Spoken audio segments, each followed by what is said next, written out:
Il faut se rendre à l'aube dans une base militaire de Washington. On survole les Caraïbes avant de voir apparaître les côtes cubaines.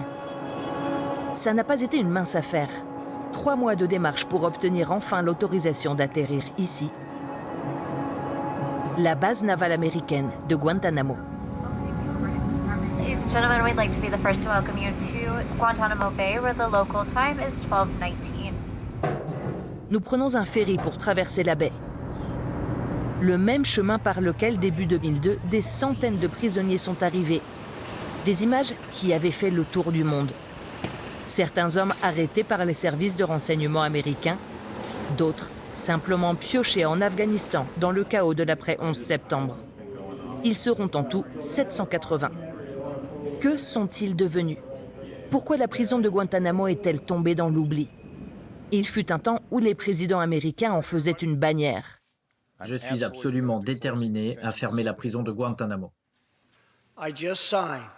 Je viens de donner l'ordre de maintenir ouvert le centre de détention de la baie de Guantanamo. Puis, plus rien.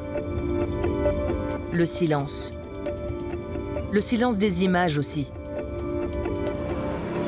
La presse était il y a 10 ans la bienvenue ici. En 2013, un membre de notre équipe avait pu filmer la vie quotidienne sur la base, les militaires à l'entraînement. On pouvait alors multiplier les interviews avec des soldats ou des hauts gradés, et même filmer l'intérieur de la prison. Suivez-moi, je vais vous montrer une cellule. À l'époque, des visites guidées étaient organisées pour les journalistes. En haut, voici le kit qu'on donne aux détenus qui obéissent. Et par terre, c'est celui pour les désobéissants. Des soldats allaient jusqu'à présenter les processus d'alimentation forcée, utilisés pendant des années pour casser les grèves de la faim parmi les prisonniers. On leur demande dans quelle narine ils veulent qu'on leur passe le tube. Mais l'ambiance a depuis radicalement changé. Nous sommes constamment escortés par un militaire qui nous autorise ou non les prises de vue. Interviews pratiquement interdites, défense de filmer les habitants, les infrastructures militaires et bien sûr la prison. Elle est pourtant bien là, comme le montrent les images satellites. Un grand complexe où ne subsistent que 30 prisonniers. Mais sur la base navale, la prison semble effacée du paysage, loin des préoccupations. Ici vivent environ 6000 personnes, une minuscule enclave où chaque matin résonne l'hymne national américain.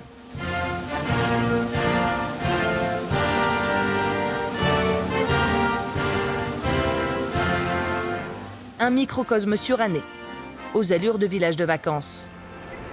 Avec son cinéma en plein air, ses bars, son magasin de souvenirs et un McDonald's, le seul de Cuba. Sur les ondes locales, on tombe sur Radio Guantanamo. Dans la station, on trouve les archives des émissions produites depuis les années 1950 en vinyle. Appréciez enfin le slogan de la radio « Dansons dans l'arrière-cour de Fidel ». Un rappel que derrière un grillage à quelques kilomètres de là, c'est Cuba. Son régime communiste et des villages de pêcheurs. 2 mondes complètement coupés l'un de l'autre. Quasiment coupé du monde aussi, dans un recoin de la base, Camp Justice. Au pied de ce monument, des messages laissés par des familles de victimes des attentats du 11 septembre 2001. Car c'est ici, sur ce tarmac désaffecté, qu'ont lieu les audiences préliminaires des hommes accusés d'avoir organisé ces attentats qui ont changé le cours de l'histoire. Oui, audience préliminaire, 23 ans après les faits. James Connell est avocat d'un de ces accusés, Amar al-Baluchi. Guantanamo était censé être une cour expéditive, une cour éloignée des États-Unis et temporaire.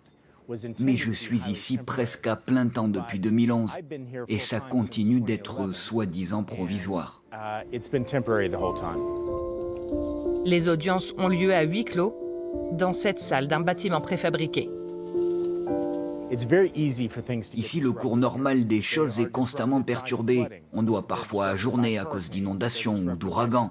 On est interrompu par des enquêtes du FBI contre les accusés ou par des intrusions sécuritaires. Au fil des années, tout cela a ralenti le cours des commissions militaires. 5 hommes étaient initialement inculpés pour les attentats du 11 septembre. Mais l'un d'eux, Ramzi Ben Al-Sheba, a été retiré du procès, jugé inapte à participer aux commissions à cause des séquelles des tortures qu'il a subies. Un processus absurdement lent. Un chemin de croix pour les familles des victimes comme Déborah. C'est la 2e fois qu'elle vient à la base pour assister aux audiences des accusés. Son mari est mort dans l'effondrement des tours jumelles et en 2020, son fils aîné s'est suicidé après une dépression pour deuil prolongé. Le 11 septembre, pour les familles qui ont vécu ça dans leur chair, c'est comme un éternel recommencement. Je suis constamment rattrapée par des nouvelles sur le procès, des rendez-vous pour identifier des parties du corps. 23 ans sans réponse et la possibilité glaçante que la vérité ne soit jamais connue. Que veut dire le mot justice pour moi? Je pense sincèrement que pour la justice, c'est trop tard. Jusqu'à maintenant, aucune peine n'a été prononcée. Et la plupart des gens ne le savent pas. On me dit souvent, ils en sont encore là? Vraiment? Ils sont encore à Guantanamo? Moi, je pensais qu'on avait fermé ce truc. Voilà, ce furent les 2 seules interviews que nous avons été autorisés à faire à Guantanamo. Il faut se rendre à l'évidence, pour parler de ce qu'il s'y passe, il faut en sortir.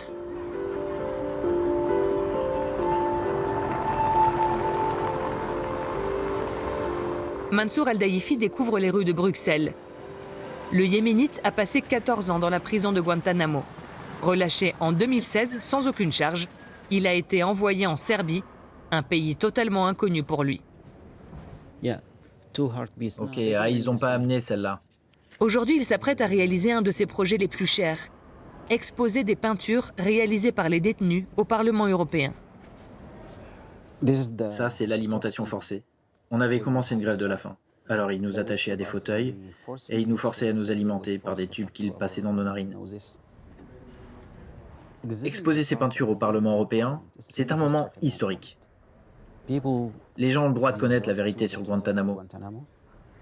Et la vérité pour Mansour, c'est aussi faire savoir qu'aucune preuve n'a jamais pu permettre d'inculper l'immense majorité des prisonniers de Guantanamo. Sur les 780 détenus, 750 ont été relâchés au compte-gouttes, en toute discrétion, sans excuses et sans compensation.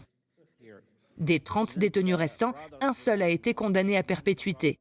10 répondent à des charges de crimes de guerre dans les commissions militaires, 3 sont considérés trop dangereux pour être relâchés et 16 sont en attente de libération. Je dirais qu'environ 2% des prisonniers avaient vraiment quelque chose à voir avec Al-Qaïda. Les autres, il y avait même des adolescents parmi nous. Et on répétait aux enquêteurs, « Ok, si vous pensez que j'ai fait quelque chose, amenez-nous devant la justice. Si vous avez quelque chose à nous reprocher. » Je leur demandais toujours, « Qu'est-ce que je fais là? Qu'est-ce que j'ai fait? Qu'est-ce qui va m'arriver ?» Mais personne ne te dit rien. Et les gens qui venaient faire des interrogatoires, ils ne voulaient qu'une chose, que tu admettes que tu faisais partie d'Al-Qaïda.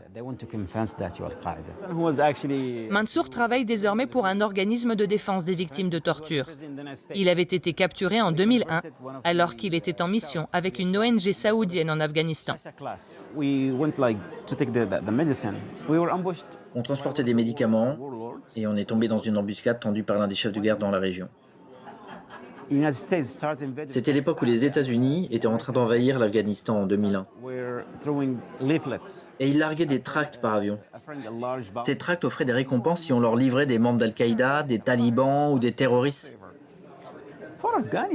Ces tracts disaient « Ta vie peut changer ». Ils promettaient des milliers de dollars. Et plus vous prétendiez que la personne que vous livriez était haut placée, plus importante était la récompense.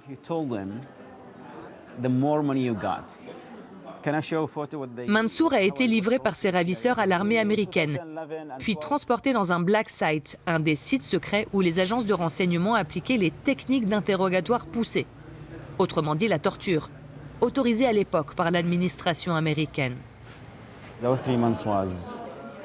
Ces 3 mois ont été horribles. Des pendaisons par les bras, la torture, les coups, on me privait de sommeil, je perdais du poids, des simulacres d'exécution.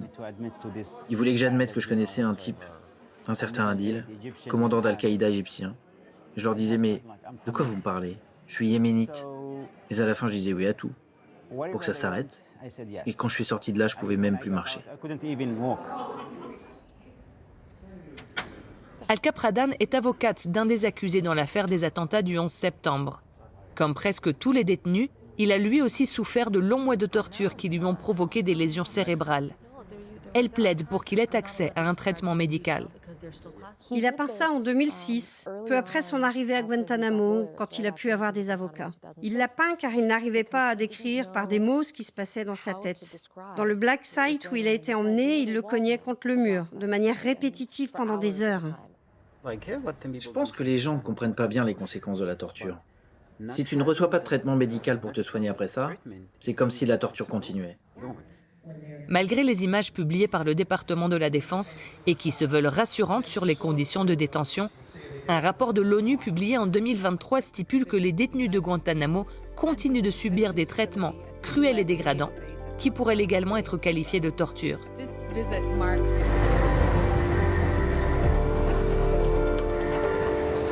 Nous nous rendons à Heidelberg, en Allemagne, pour rencontrer Fionnuala Niaolainen, l'autrice de ce rapport.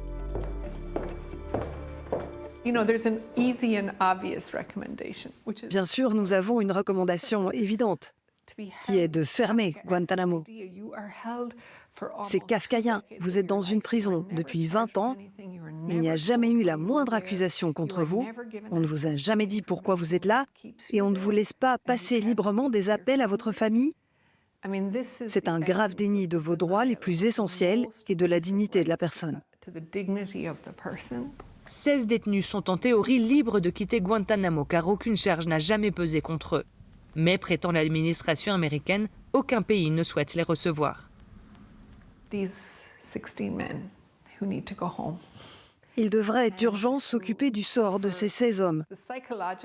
Ils sont dans une souffrance profonde. On leur a dit qu'ils allaient être libérés il y a des années, et pourtant, ils sont encore là. Et pour ça, il faudrait que le président américain lui-même s'en occupe. Ce n'est pas du ressort de fonctionnaires de deuxième ligne. Seulement voilà, ces hommes ne sont pas assez importants pour eux. On est très loin d'une mise en pratique de mon rapport.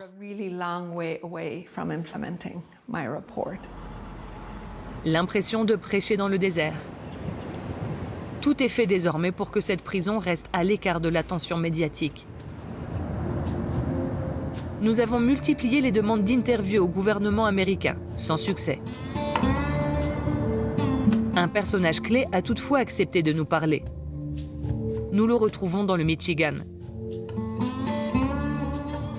Il s'agit d'un général désormais à la retraite, Michael Lehnert. C'est lui qui avait fait construire la prison. Voici une photo du camp X-Ray lors de sa construction.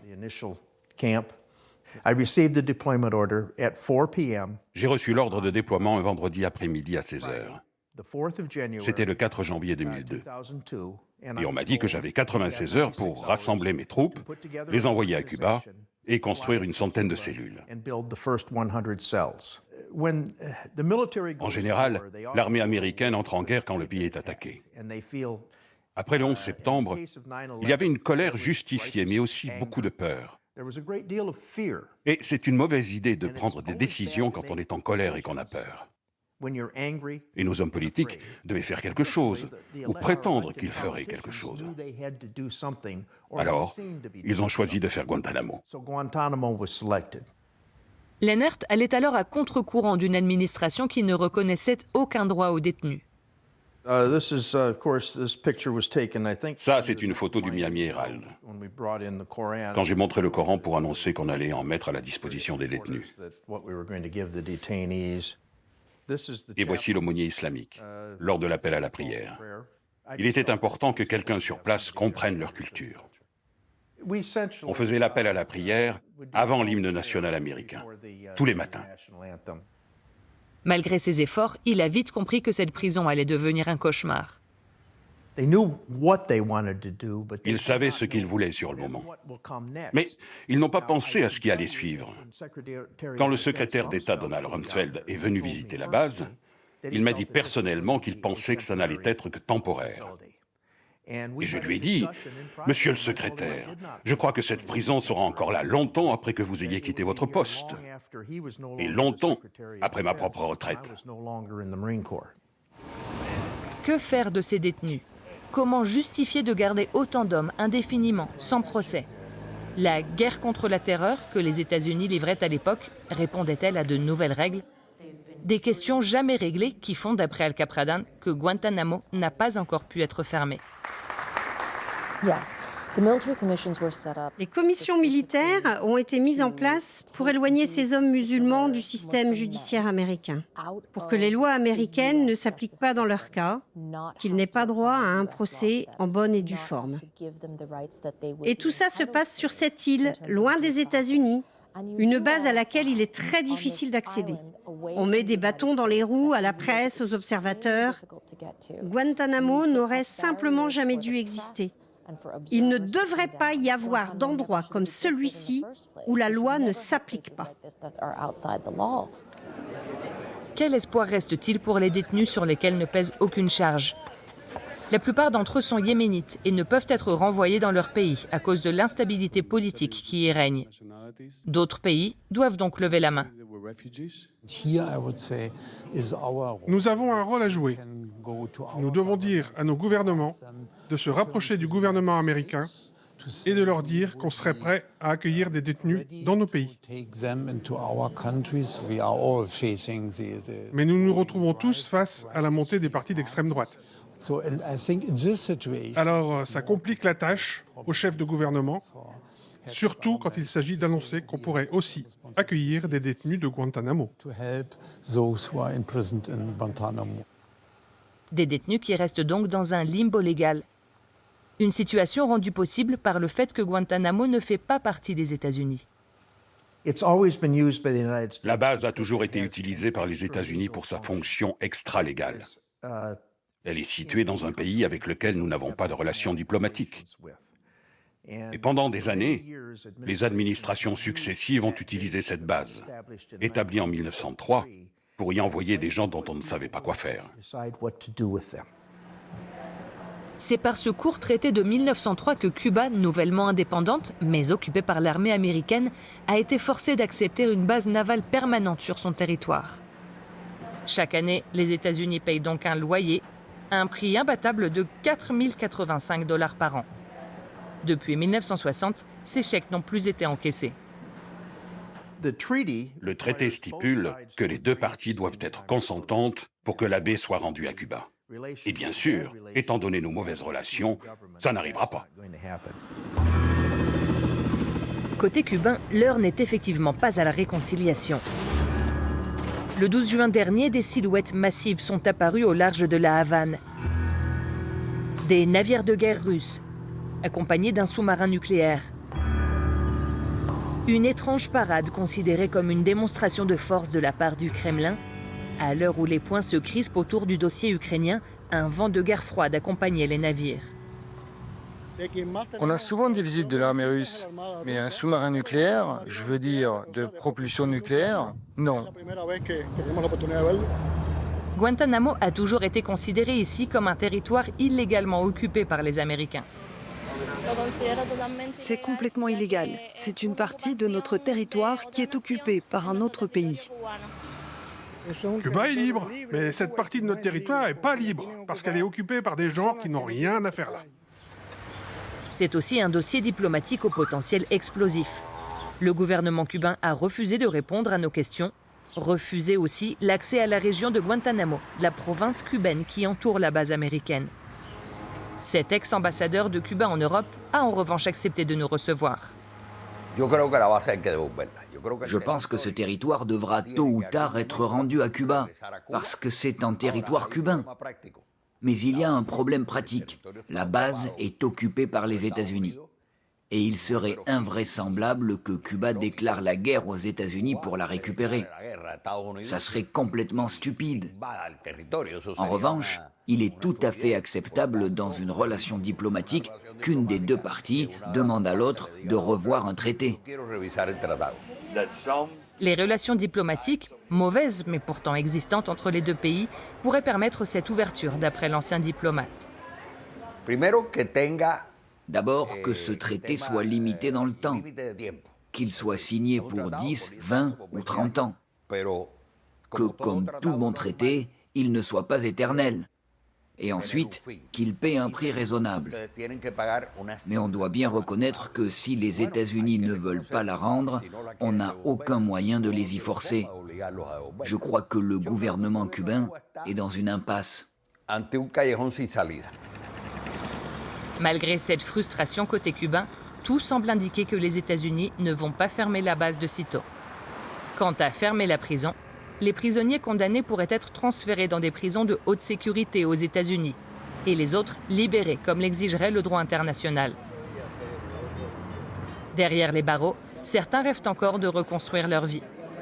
Mansour, en captivité, avait élaboré un business plan pour une ferme autonome en aliments et en énergie, avec 4 de ses co-détenus. Je voulais la construire à Hadayda. C'est ici, regardez. 200 pages écrites et dessinées à la main. Là, ce sont des statistiques sur la quantité d'énergie éolienne produite par chaque pays. Mais ça date de 2010. Là, c'est mon plan d'installation des communications. L'ordinateur, le serveur, le satellite. C'est comme ça qu'on voyait le monde à l'époque. Et ça, c'est le téléphone que je voulais. La plupart des 30 hommes encore détenus à Guantanamo sont en mauvaise santé et au bord du grand âge. Ceux contre qui ne pèse aucune charge attendent encore une libération hypothétique, dans l'indifférence presque générale.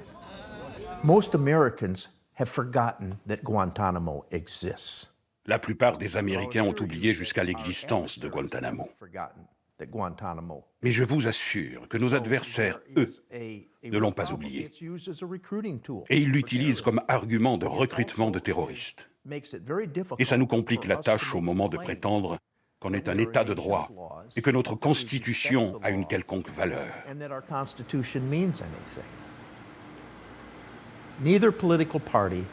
Aucun des deux partis n'est prêt à investir le capital politique nécessaire pour fermer Guantanamo. Si vous voulez fermer Guantanamo, assignez une personne qui se consacrerait à ce dossier. Donnez-lui l'autorité et le pouvoir de prendre des décisions difficiles. À moi, on m'a donné 96 heures pour ouvrir cette prison. Donnons à cette personne 96 jours pour la fermer.